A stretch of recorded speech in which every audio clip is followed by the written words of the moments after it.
Well, ladies and gentlemen, it is time to talk some NBA, some college basketball, even Unrivaled. Yes, we're going to talk about Unrivaled on this channel. Unrivaled is the 3-on-3 women's U.S. league started by Breonna Stewart and Afiya Collier. You know, it'll start in just exactly 2 weeks from now. It'll start 2 weeks from tonight, as of the time of this recording of this video. And let me tell you, the schedule is looking pretty good. 42 games, 14 for each team. All the logos and stuff. And let me kind of show you what I'm talking about here. As far as what I'm talking about. But just to be clear, what I mean by all the teams stuff like that. Like let me tell you, there's a lot of stuff. The jerseys just got revealed today, or maybe even yesterday. And of course, TNT True TV will be televising all of the games. So again, as you can see on your screen, coming up when I pull it up, give me a second to pull it up. While we wait, give me a second to pull it up. While that waits to pull up. Yeah. And the rosters are looking pretty good. I mean, you got 6 ladies to a roster, again, 3-on-3, so kind of like big three, but just a little bit different. There's that one-on-one, challenge thing that they're doing in February, in like the middle of February, so like towards President's Day and stuff like that. And that's going to be good. There was also a trade that happened, which I was just like, you could have trades in this league? Since when could you have trades? I didn't know you could have trades, but yeah. There was in fact the trade. Again, 2 weeks from now, we're gonna see what this all entails. I mean, man.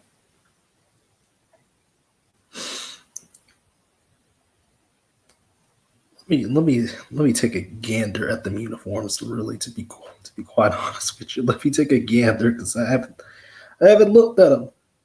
I want to look at them. Yeah. We are going to have a season that is just wow. So yeah, let me tell you. Let me tell you these rosters here. Laces. They look like they have a pretty good roster. I'll tell you that much. Jackie Young, Tiffany Hayes, Kayla McBride, Kate Martin, and Alyssa Thomas, along with Stephanie Dolson. Now, the teams I'm kind of figuring, are going to be a problem. It won't be Laces. I don't think it'll be Laces. Lunar Owls, maybe something. Shakira Austin, Fee, Cam Brink, Alicia Gray, Courtney Williams, and Skylar Diggins-Smith. That is going to be one team that I think will be in the top 3. The Mist have Drew Lloyd, Courtney Vandersloot, Deisha Carrington, Kia Jackson, of course, Breonna Stewart, and Leah Edwards. A lot of people want this team to be, that team that can, do something. And I think so too. Fans of BC, Sabrina Ionescu, Natasha Cloud, Marina Mabry, Katie Lou Samuelson, Sato Sabali, and Brittany Griner. I mean, it's a pretty good roster. Rose BC, Rose Basketball Club, Chelsea Gray, Brittany Sykes, Kalia Copper, Lexi Hull, Angel Reese, of course, one of the rookie sensations from last season, and Azura Stevens. Pretty good roster there. And then Vinyl VC, Arike Ongwale, which I always mess up her last name because I cannot pronounce names to save my life. Jordan Canada, Ryan Howard, Ray Burrell, Aaliyah Boston, and Dearica Hamby. Now, I think we're going to get, a championship consisting of one of these 3 teams, Laces, Lunar Owls, and Mist. I think these are the strongest three rosters that we have. Again, I'm trying to look at the jerseys and stuff like that, but I can't seem to look at them right now, but it's okay. We'll get to those, at a later date and everything like that. So that's what I'm thinking, for as far as like rosters and stuff goes. Let's talk about college basketball real quick. We got some games tonight. Michigan State is playing Ohio State and Creighton playing Marquette tonight. A jam-packed Saturday, of course, and the SEC is just that strong. A lot of teams in the top 100 in net, a lot of teams with gaudy records. Conference play is now starting to begin. And thus tomorrow, of course, because of the NFL, of course, we have a Florida-Kentucky game, a top 10 matchup at 10 a.m. on ESPN. Ain't that something? 11 a.m. Eastern time on ESPN. I know. I'm just as disgusted as you are, to have a game of this caliber at 10 a.m. But, the NFL rules all, ESPN doesn't know how to program their games right. But, I'm not going to be mad too long, Got them, Florida, Kentucky. Then you have Arkansas, Tennessee, at noon tomorrow. Again, Janai Broome and Auburn, they have been an unstoppable force pretty much all season. A lot of people want to rank them above Tennessee. Tennessee's one of the few unbeatens left in the country. Teams like Drake got knocked off, over the past couple of days and stuff like that. Oklahoma's also still unbeaten, I believe. They're going to take on the number 5 team in the country, Alabama, tomorrow night, which is crazy. A&M is ranked 13th, which is crazy. Gonzaga, they lost some games, to UConn for one. UConn, again, getting back on track in the right time. Again, they have a big game against Marquette in just a few weeks and stuff like that. Top 2 teams in the Big East. The Big East is looking kind of meh this year yet again. Seton Hall's kind of middling. They lost teams like Rutgers and stuff like that. Villanova, bad. Georgetown is getting better, but we'll see if they can sustain that. Providence is okay. Dan Hurley's, getting all yuppified with the refs. He's getting all friendly now with the refs and stuff like that. So, the last time we talked about Dan Hurley, going crazy in Maui, things got a little bit weird. Cooper Flagg, I know a lot of people are still kind of hyping him up. Duke is somehow number 4 in the country, even though I don't really think they really have anything, noteworthy. But I mean, they do have the victories, of course, and stuff like that, just have been Duke things, And again, top 10 matchup tomorrow. Kentucky, Florida. Florida, my goodness. That is a strong team right there. UCLA, another very, very good team, defensive-minded group. UCLA. Illinois beat the brakes off of Oregon last night, by the way. Oregon was unbeaten, but they got smacked around by 30 last night. Illinois can shoot 3. We've been knowing this. They were hooping last night. Memphis, another team that, is another going to be a problem, I'd say, in the future, unless, something happens. As long as Memphis, takes care of business in the AAC, and again, a lot of whining and crying on social media about, well, Memphis, we're stuck in the American. The American doesn't have any good teams in it. You are not. And again, I've been trying to say this for years now, and Memphis fans don't want to listen. You are not the main character in the story. You are not really that team. You think you're that team, but you are not that team. You're kind of like a Texas where you think you're really, this super duper good team at basketball, but you're not. You're not. You're below a team like a Michigan State or a Syracuse. You're below those types of teams where they're good, where they can't back it up, but they actually can prove themselves. You can't back it up, and you can't prove yourself. So. There's a reason you've only won the American once. So if you can take care of business this year, because you don't have UCF, you don't have Houston, you don't have Cincinnati in the American anymore, you need to take care of business. If UAB and, teams like my UNC being great, pull out crazy wins, against other teams, you need to take care of business this year, Memphis. Take care of business, and we won't have this problem. You know, Penny Hardaway, your crew has to get it together. You know what I'm saying? Yeah, so that SEC gauntlet in the men's side is going to be crazy. The women's side, of course, is going to be even crazier. Oh my God!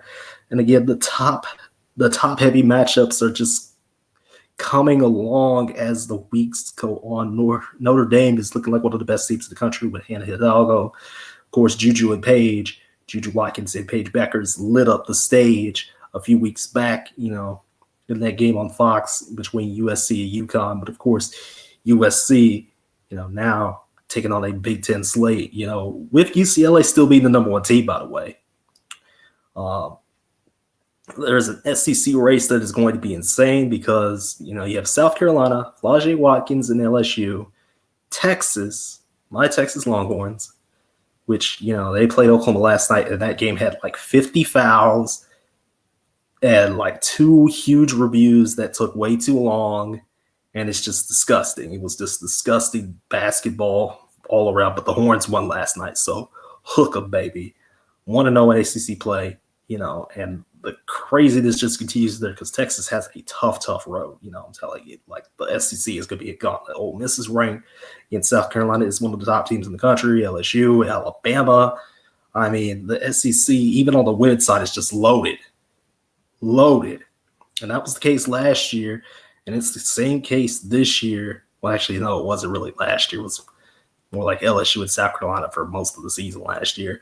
But yeah, this year it's loaded. Oklahoma, again, although they will be not top 10 after this week, they will definitely be in the top 15.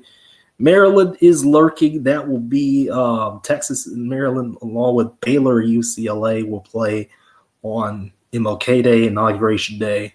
Should be fun. And again, Texas, South Carolina, their first meeting, they're I believe it's the only meeting they have. That will be one of those Sundays during the NFL playoffs, which I'm definitely going to be watching. Going to be one hell of a matchup, by the way. My God. Speaking of which, flau'jae Watkins got an NIL deal from Unrivaled, by the way. She got an Unrivaled deal.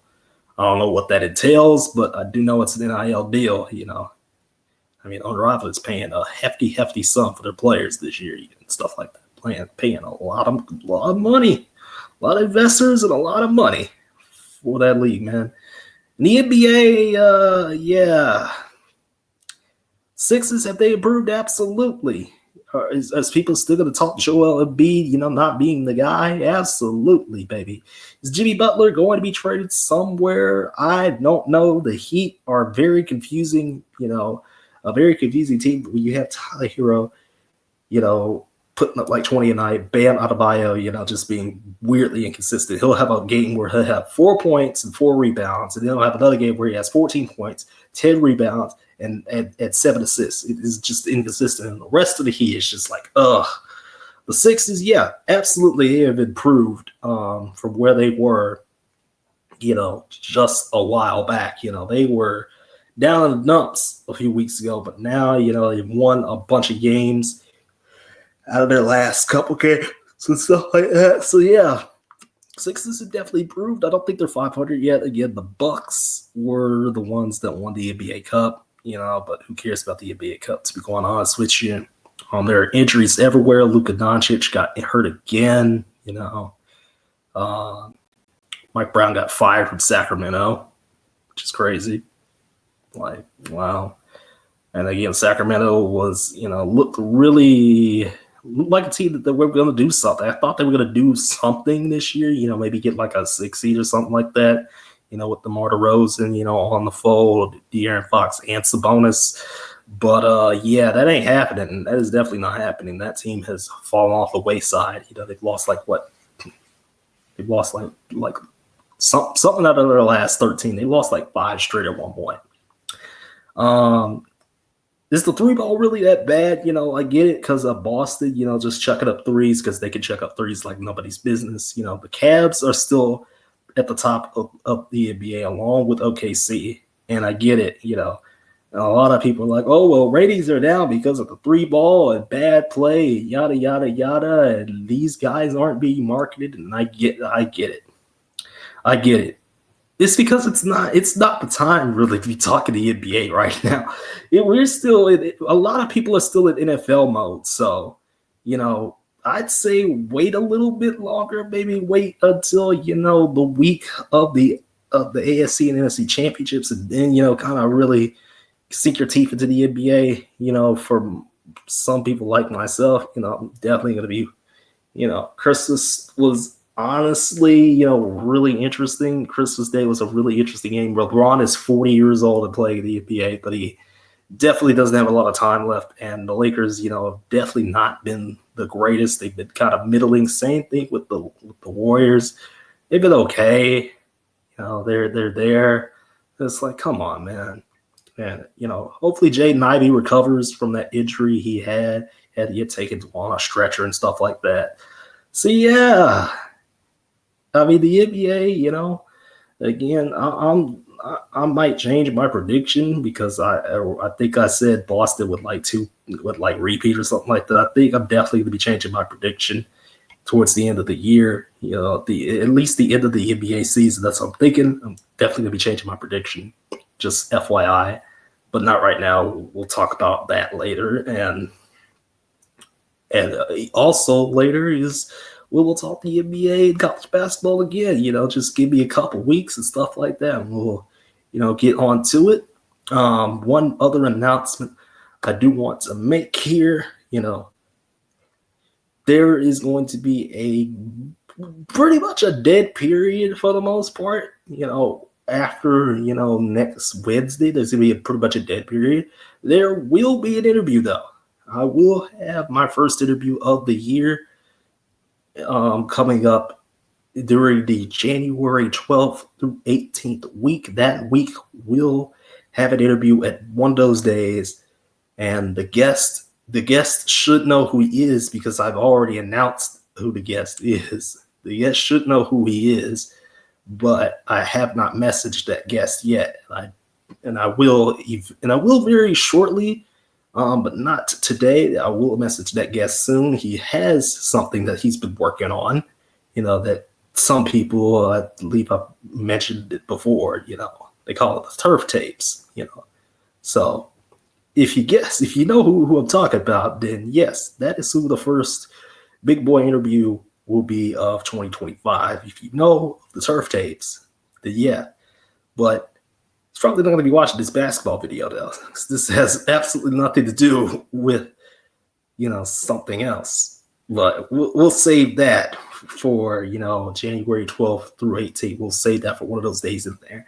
So yeah, there's going to be some built-in breaks in here. Just going to be real with you. Like I said, this is for the betterment of my health, for the betterment of y'all. And to keep me making videos and stuff like that, to keep me making videos, because I'm always itching to make content every day. That's why I have IG now. You can follow me, Big Boy Sports the Poet, on IG. You'll find my real name on there. Who cares? Ain't nobody trying to dox me or nothing like that or anything crazy. But that would be weird, right? You want to be weird, right?